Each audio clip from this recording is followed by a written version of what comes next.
Welcome back to the studio, everybody. My name is Jim, and in this video, I'm showing you tests for mixing 3 different colored mason stains into your clay.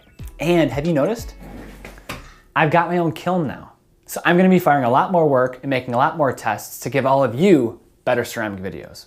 It is time to jump into the video, so get ready.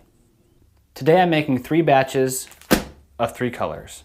I'm gonna try 1, 5, and 10% of robin's egg blue, 1, 5, and 10% of crimson red, and I'll do 1, 5, and 10% of hunter green. Then we'll make some test tiles and we'll see how they compare to that gray-black clay I made before. I'm using 1 pound pieces of clay for this video to keep it simple.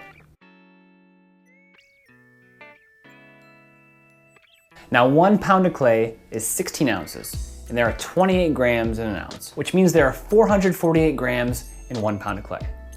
1% of 448 grams is 4.48 grams. I rounded up to 5 to keep it simple, which is actually 1.1%, but who's counting? I mean, I'm counting, and you're probably counting.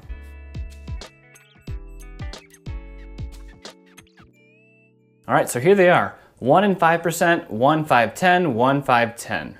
This was 5%, and it was so hard to wedge in, I didn't even bother with 10%. I'm assuming I'm gonna get a really good green from this. I'm gonna make about a 2-ounce pebble for each of the colors. I'll fire that, I'll do half with clear and half with nothing to see how these colors look. What I do for these, I put it in my palm, I press my hands and kind of roll them like this, and this makes a really nice river rock pebble. Almost like a big M&M. I'm only weighing this because I want to have the same amount left for throwing or for whatever other reason.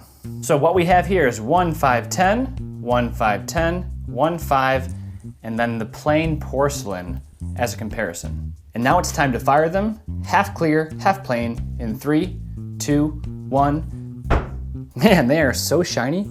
Got a clear coat on top, and on the back I have all the percentages, 1%, 5, 10, you know what they are. I was surprised actually on how red and blue turned out.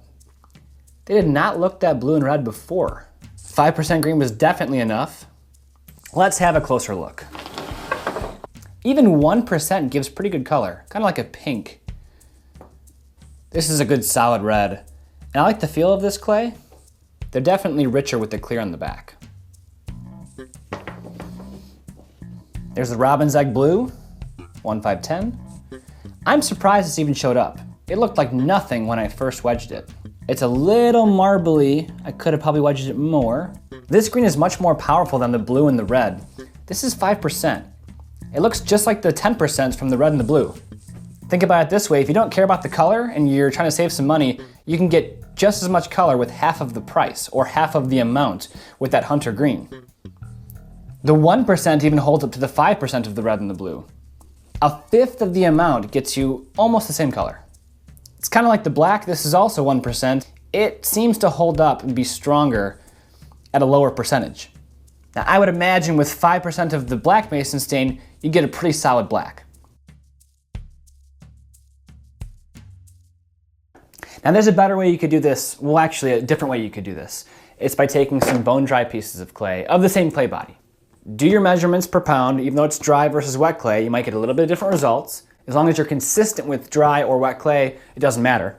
You can take some chunks, smash them down a little smaller, add your mason stain 1, 5, 10% per weight, add some water, let it soak down, take it out, spread it across some plaster, let it dry, and then wedge it up with your hands. Yeah, it would take a lot longer. It'd probably give you more of an even color, but it takes more time, so it depends on what you want to do. I'm honestly tired just thinking about it. If we're comparing the 2 processes, it's much faster to wedge it into your clay. Might take a minute or 2, and you can throw it, you can roll it out into a slab, you can build coils, whatever. This takes a while, but if you're making a big batch, it might be worth it in the end. You could still hand wedge large batches of clay. This is 12.5 pounds of porcelain with 1% of black mason stain added in. You get the point. I'm pretty happy with these results. So I'm gonna keep experimenting and let you know what I find out. That's everything, thanks for watching. I hope you learned a little bit about mason stains today. If you enjoyed this video, give it a like, and if you want more, consider subscribing and hitting the bell for notifications. I'm Jim, and whenever possible, be sure to make, do, and learn. Did you see this thing? I mean, it's a cone sitter, there's no computer, but I can fire my own work finally.